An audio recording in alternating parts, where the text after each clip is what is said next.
मान लीजिए कि कुंडली में बहुत अच्छे राहु बैठे हैं, बहुत बढ़िया प्लेसमेंट है राहु की, लेकिन उसकी दशा ही शुरुआत बचपन से शुरू हुई है, तो वो क्या फल देगा? बहुत एला जी, बहुत होमवर्क करके बैठे हैं आप, बहुत अच्छे से सवाल बड़े अच्छे अच्छे आ रहे हैं और बहुत अच्छा पॉइंट आपने रखा।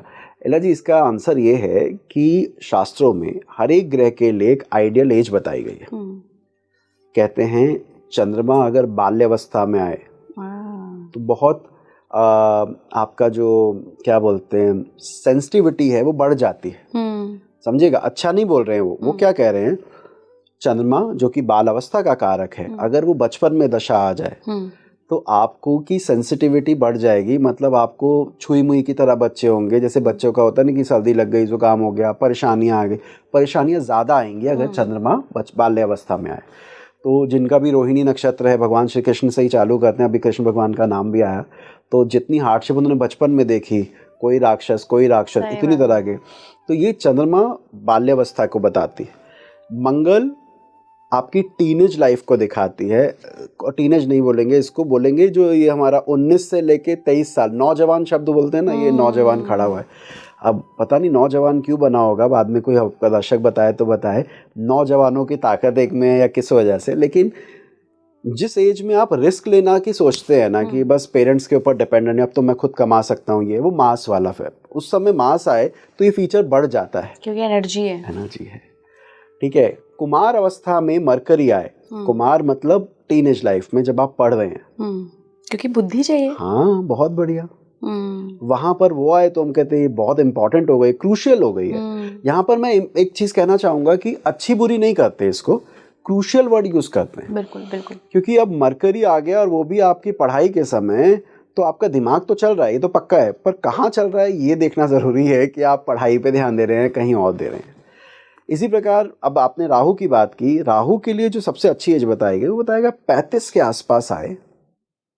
ठीक है, कि वो सक्सेस हैंडल करने के लिए मैच्योरिटी भी हो, और ये 35 से 50-55 के बीच में राहु की दशा, कुछ 32 कहते हैं, कुछ 35 कहते हैं। कई लोग ये कहते हैं, अभी आपने 11वें राहु की बात की, मुझे याद है एक मंदिर, हनुमान मंदिर के बाहर एक पंडित जी थे कनॉट प्लेस में, वो कहा करते थे राहु 11वें 42वें साल में बेटा तुम्हारी कुंडली में राजयोग है।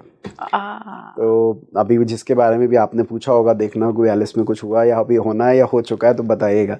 तो मैं सोचता था ये कैसे बोलते हैं, ये कहाँ लिखा है, कौन सी दशा, ये भी नहीं देखा, कुछ भी नहीं देखा। पंडित जी लोग ऐसे ही बोल देते थे, है ना पुराने पंडित जी, और कई बातें सच भी होती थी। बिल्कुल बिल्कुल बिल्कुल भाई, देखिए पूरे आदर के साथ मैं ये कहना चाहूंगा, ज्ञान हर एक के पास होता है, आप अपने चक्षु खोले रखें, सोचें उन्होंने क्यों बोला होगा, आप पता नहीं किससे क्या सीख जाए। मैं अलग अलग शहरों पे ट्रिप होती है तो हम कोशिश करते हैं यहाँ के बढ़िया ज्योतिषी कौन है, और अगर वो मुझे नहीं जानते हैं ना तो कोशिश रहती है उनके पास जाके बोलो कि कुंडली देखो, वो कैसे प्रेडिक्ट कर रहे हैं, वो क्या यूज़ कर रहे हैं, पता नहीं कौन क्या दे दे आपको। सही बात है।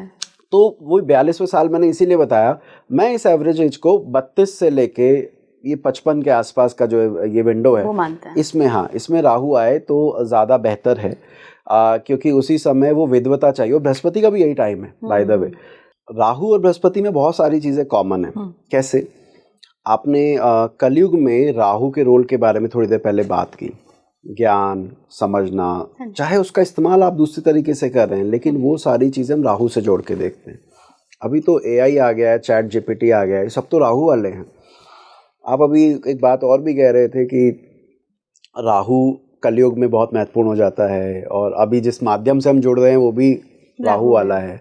मेरे गुरु का ऐसा मानना था, वो जब उपाय पढ़ाते थे ना, ये कहते थे सारे कैमरा फोन बाहर रख कर आओ, राहु को अंदर मत आने दो।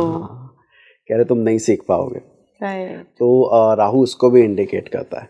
तो इस प्रकार अगर देखा जाए तो बृहस्पति भी 35 से 50 में सबसे अच्छा माना गया है, अगर अच्छा बृहस्पति मिल जाए। इसी प्रकार अच्छा राहु मिल जाए तो भी हम कहते हैं 35 से 50, 32 से 50 में आपका बहुत अच्छा रहेगा। शनि बच गए, उनका भी बता दीजिए। ओके, बहुत बढ़िया जी। शनि वृद्धावस्था के कारक हैं, मैच्योरिटी के कारक हैं, तो अगर ये लेटर पार्ट ऑफ एज में आते हैं तो ये उनका आइडियल टाइम है।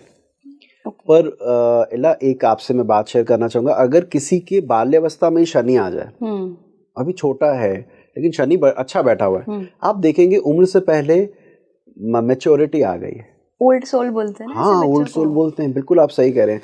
उनको आप देखेंगे कि अपने से बड़ी उम्र के लोगों के साथ बैठना, उनके साथ इंटरेक्शन, दादा-दादी के साथ रहना, उनका ब्लेसिंग मिलना, ये बढ़ जाता है।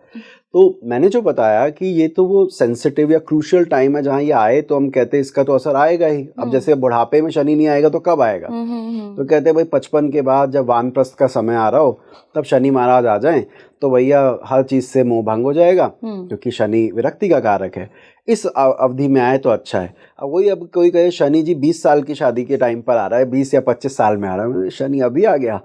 अभी तो यार गृहस्थ में जाना है, पार्टनर आएगा, ये शनि कैसे रोल प्ले करेगा? वहाँ पर भी हम ये देखते हैं कि उन्हें मी टाइम चाहिए होता है। आजकल बड़ा कॉमन सा वर्ड है कि sir I need my own personal space, definitely है ना? ये वो लोग ज़्यादा बोल सकते हैं जिनके दशानाथ शनि के साथ बैठा है या शनि की ही दशा है। उनको बहुत ग्रुप में रहने के बाद अपना टाइम चाहिए, क्योंकि मुझे ये पसंद है, मुझे बहुत एक दूसरे के ऊपर अपने आप को इम्पोज करना पसंद नहीं है। तो विषय पर आएँ तो शनि की later part of it. Okay, तो राहु की आप कह रहे हैं कि सबसे अच्छा टाइम होता है 34 साल से के लगभग बाद 55 साल। हाँ हाँ हाँ हाँ 55 साल तक।